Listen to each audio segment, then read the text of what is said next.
বাংলার গরিব সমাজ উন্নয়নের নামে বদল নয় বদলা নয় বদল চায়, এই স্লোগানে উন্মুক্ত হয়ে গিয়ে বাংলার মানুষ বিশ্বাস করেছিল, ফুলপুরার পীর সাহেবরাও বিশ্বাস করেছিল।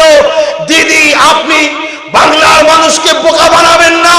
আপনি এনআরসির নামে বড় বড় ফেস্টুন তৈরি করে লক্ষ লক্ষ টাকা জনগণের ট্যাক্সের নষ্ট করবেন না। দিদি, আপনাকে জানাই, আপনি যদি এনআরসি বন্ধ করতে চান, সর্বপ্রথম আপনার প্রতিনিধিত্ব আপনার দলের 8 জন এমপি কেন এনআরসির বিরুদ্ধে, সিএর বিরুদ্ধে ভোট দিল না, এটা আপনাকে কৈফিয়ত দেওয়া দরকার। এটা আমার বলা ভুল হয়েছে না ঠিক হয়েছে? ভুল না ঠিক?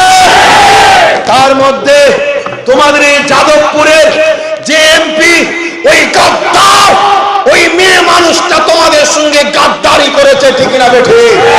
অতএব এই বিধানসভায় ঢুকলে ওকে ছাড় দিয়ে বার করা দরকার আছে না? মানুষের জীবন নিয়ে খেলা করছো বিহায়া। তুমি ফিল্ম করতে গেছো? হ্যাঁ, ফিল্ম যদি তোমার করার শখ হয়, তা জনগণের প্রতিনিধি তুমি হলে কেন?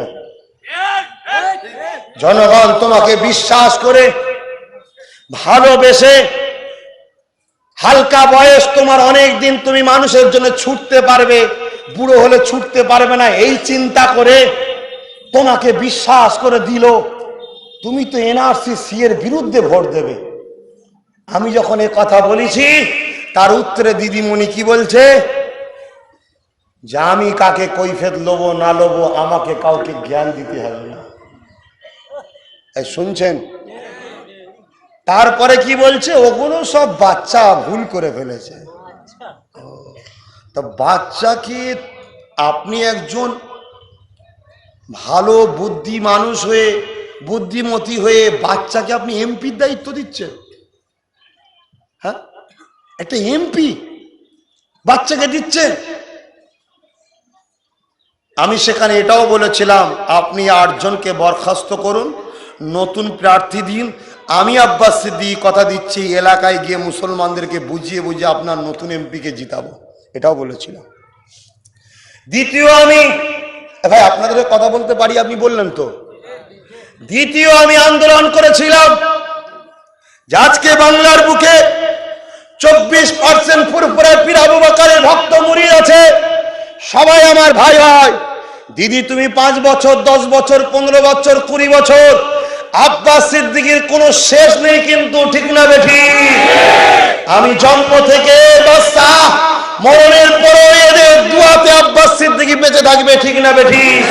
আর আজকে বুদ্ধদেবের দিকে তাকিয়ে দেখো, কোনো কুকুরও একবার দেখা করতে যায়নি যে দাদা কেমন আছো, বললাম। কিন্তু আজও সাইফুদ্দিন হুজুরের মাজারের কাছে, আজও আবুল ফারাক সিদ্দিক হুজুরের মাজারের কাছে, আজও হুজুর কেবলাদের জন্য এলাকায় ইসালের সওয়াব হয়, ঠিক না বেঠি? অতএব এই গদিটা কারো ভোটাভুটিতে নয়, এটা আল্লাহর দেওয়া, রসুলের দেওয়া, যেটা ইমানদার মুমিন মুসলমানের দিল থেকে বার করতে কেউ পারবে না, ঠিক না বেঠি?